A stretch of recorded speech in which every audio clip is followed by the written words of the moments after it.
Already a Weather Authority alert day still in effect for about the next 45 minutes or so. And that is all because we still have potential for some storms and the potential for some of those to turn severe. This will again expire at midnight. And the storms that are building in are moving from west to east. So they're building in from West Virginia and they're moving into southwest and central Virginia. The severe weather outlook across the country still an enhanced risk across parts of the Midwest. And then right here, we're under a marginal risk and then a slight risk, which is a level 1 and level 2 for severe weather for the rest of this evening. Let's zoom in a little bit closer to home. Still a slight risk for parts of the south side, eastern portions of Lynchburg, but I think you guys are done for the night. In fact, I think the majority of us are done for the night and won't really see too many more showers. Now, there is one shower building into parts of Bland County right now, and that's basically all we see at this time on radar. That's the only storm that we're seeing at this moment, and it's actually pretty impressive. It's fairly strong. There's lots of red here on radar, so that is really heavy precipitation building into parts of Bluefield right now.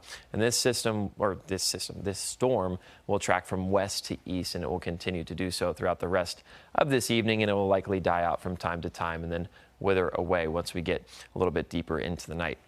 Here's a look at Future Tracker picking up on some of those showers building through parts of the NRV, but notice once we get to about 12 a.m., they dissipate, and then we turn partly to mostly cloudy across parts of the NRV, south side, and southern parts of the Roanoke Valley. A few isolated showers through 12, and then once we get to about 2, 3 a.m., we're mostly clearing up. Partly cloudy skies remain, so we're going to have a mild morning waking up on our Tuesday with temperatures around the 60-degree mark. It's going to be muggy out there. We're also going to see a little bit of patchy fog. Now, for the rest of the night, when we do see some of those storms like that one over in Bluefield, could see some damaging winds in that storm. The cell is moving at about 20 miles per hour, so any winds developed by the storm itself, you can add those 20 miles per hour of forward momentum onto it. So maybe winds 30, possibly 40 miles per hour embedded in that single cell storm. Maybe a little bit of pea-sized hail in there. Not likely going to cause any flooding and definitely not going to cause a tornado. Now, when we talk about the severe weather and what happened today, why we didn't see it so much scattered and rather very isolated, we had something called downsloping winds. So on the western side of the mountains, the air goes up, and on the eastern side of the mountains, when the flow is out of the west, the air goes down. So what that does is it suppresses rising motion. Now, it warms our temperatures, which is why we were in the upper 80s, but it suppresses that rising motion and that convergence at the surface needed to cause lift for storms to get going. So the cap was gone, but the storms weren't able to get explosive and really develop. So that's why we didn't see too much of a scattered severe threat this afternoon and into the evening, rather very, very isolated.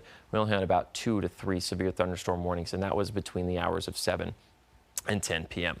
Overnight tonight, we are going to get into the mid-50s across the NRV, up in the Highlands anywhere from 56 to 58, across Southside 56 to 59, right here in Roanoke about 60 degrees.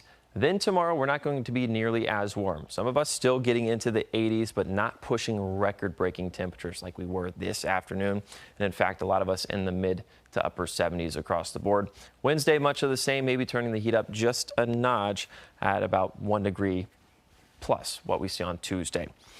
Talking about tomorrow afternoon, we're going to see some more storms fire up. So again, tracking in from west to east as we're tracking this stationary front, basically right on top of us. Through the 5 p.m. hours, some storms start to fizzle out and move off towards the east. Then into the overnight, we're pretty much all in the clear. There is a marginal risk in effect for tomorrow afternoon, so we could yet see another round of severe weather. And as we have one last look at your extended forecast, rain chances for the next 7 days, temperatures flirting with the 80-degree mark through Friday.